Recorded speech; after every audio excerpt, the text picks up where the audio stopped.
শুভ সন্ধ্যা বন্ধুরা, আজ হলো 10 অক্টোবর শুক্রবার। আজকের সন্ধ্যার বরাক তথা সমগ্র আসামের গুরুত্বপূর্ণ খবরগুলি হলো: মরিগাঁওয়ে বন্য হাতির জেলায় মহিলার মৃত্যু।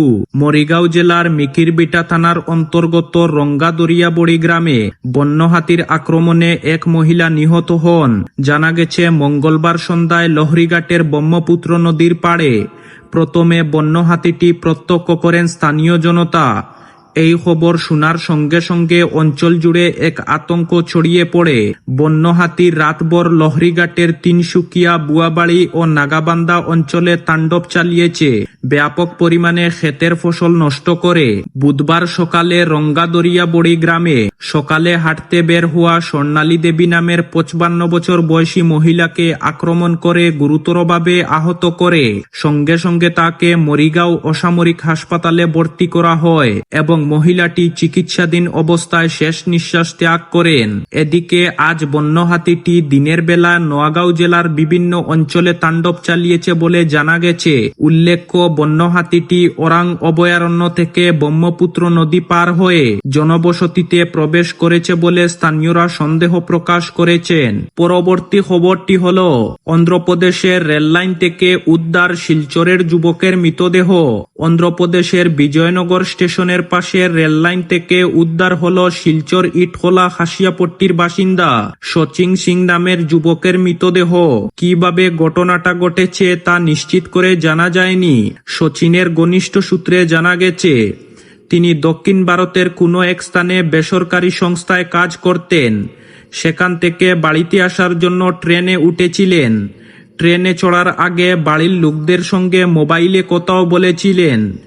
এরপর শনিবার তার মৃতদেহ বিজয়নগর স্টেশনের কাছে রেল লাইনে পড়ে থাকার খবর পাওয়া যায়। মৃত্যুর খবর পাওয়ার পর মন্ত্রী কৌশিক রায়ের উদ্যোগে মৃতদেহ শিলচরে আনার ব্যবস্থা করা হয়। মঙ্গলবার মৃতদেহ শিলচরে এসে পৌঁছার পর সেদিনই সম্পন্ন হয় তার শেষকৃত্য। পরবর্তী খবরটি হল, সিরাপ কাণ্ডে রাজ্যগুলিকে নির্দেশ কেন্দ্রের, ওষুধের পরীক্ষা নিশ্চিত করুন। বিষাক্ত কাশির সিরাপ খেয়ে মধ্যপ্রদেশ এবং রাজস্থানে শিশু মৃত্যুর ঘটনায় আতঙ্ক ছড়িয়েছে গোটা দেশে। এই পরিস্থিতিতে বুধবার সমস্ত রাজ্য এবং কেন্দ্রীয় শাসিত অঞ্চলগুলিকে কড়া নির্দেশ দিল কেন্দ্র। কেন্দ্রের অধীনস্থ directorate general of health service স্পষ্ট জানিয়েছে, রাজ্য ও কেন্দ্রশাসিত অঞ্চলগুলির ওষুধ নিয়ন্ত্রক সংস্থাগুলিকে যথাযথভাবে সমস্ত ওষুধের পরীক্ষা নিশ্চিত করতে হবে।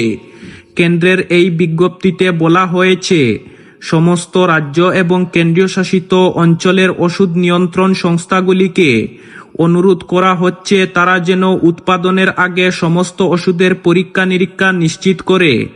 পাশাপাশি বাজারে ওষুধের ব্যাচগুলি সরবরাহের আগে যেন খতিয়ে দেখা হয় এবং প্রয়োজনীয় পদক্ষেপ করা হয়। পরবর্তী খবরটি হল, কালাচাঁদে বাজেয়াপ্ত 15 লক্ষ টাকার নিষিদ্ধ ইউরিয়া সার। মাইবং থানা এলাকার অধীনে কালাচাঁদে একটি লরি থেকে বিপুল পরিমাণ নিষিদ্ধ ইউরিয়া সার বাজেয়াপ্ত করে ডিমা হাসাও পুলিশ।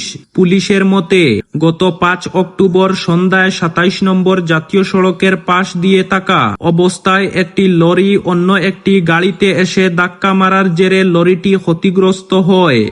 খবর পেয়ে পুলিশ ঘটনাস্থলে পৌঁছে লরি সহ চালক ও সহচালককে কালাচাঁদ পুলিশ আউটপোস্টে নিয়ে গেলে খাবারের অজুহাত দেখিয়ে উভয়েই লরি ছেড়ে পালিয়ে যান। পুলিশ সূত্রে জানা গিয়েছে, ট্রানজিট পাস চালের থাকলেও তল্লাশি চালিয়ে লরি থেকে মোট 29,970 কিলোগ্রাম ওজনের 666 ব্যাগ থেকে অর্থাৎ 18,96,500 টাকার নিষিদ্ধ ইউরিয়া সার বাজেয়াপ্ত করা হয়। পরবর্তী খবরটি হল, শ্রীভূমি জেলার চুরাইবাড়ি ওয়াচপোস্টে ফের নেশা বিরোধী অভিযানে বড় সাফল্য হাতে পেল পুলিশ। মাত্র একদিনের ব্যবধানে আবারও বিপুল পরিমাণ নেশাজাতীয় কফ সিরাপ বাজেয়াপ্ত করে দুজনকে গ্রেফতার করা হয়েছে। বুধবার সকালে গুয়াহাটি থেকে আগরতলা পথে আসছিল একটি 6 চাকার ট্রাক। ট্রান্সপোর্ট সংস্থার খুচরো সামগ্রী বহনকারী গাড়িটি যখন অসম ত্রিপুরা সীমান্তের চুরাইবাড়ি চেকগেটে পৌঁছায়, তখন গেট ইনচার্জ প্রণব মিলির নেতৃত্বে থাকা পুলিশ দল যথারীতি গাড়িটি আটক করে তল্লাশি শুরু করে। তল্লাশির সময় পুলিশ সদস্যরা সন্দেহজনকভাবে বাড়ি কিছু ইলেকট্রনিক ট্রান্সফরমার বক্স খুঁজে পান। সেগুলো ভেঙে দেখা যায় ভেতরে লুকিয়ে রাখা হয়েছে 3000 বোতল নেশাজাতীয় কফ সিরাপ। এগুলোর আনুমানিক কালোবাজারির মূল্য 30 লক্ষ টাকার বেশি হবে বলে পুলিশের ধারণা।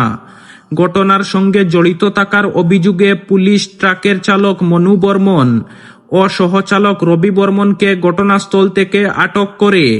দুজনের বাড়ি আসামের সাজু থানার অধীন সিঙ্গিমারি এলাকায়। আটকদের বিরুদ্ধে মাদকদ্রব্য নিয়ন্ত্রণী আইনে মামলা দায়ের করা হয়েছে। বৃহস্পতিবার তাদের জেলা সিজিএম আদালতে হাজির করার কথাও রয়েছে।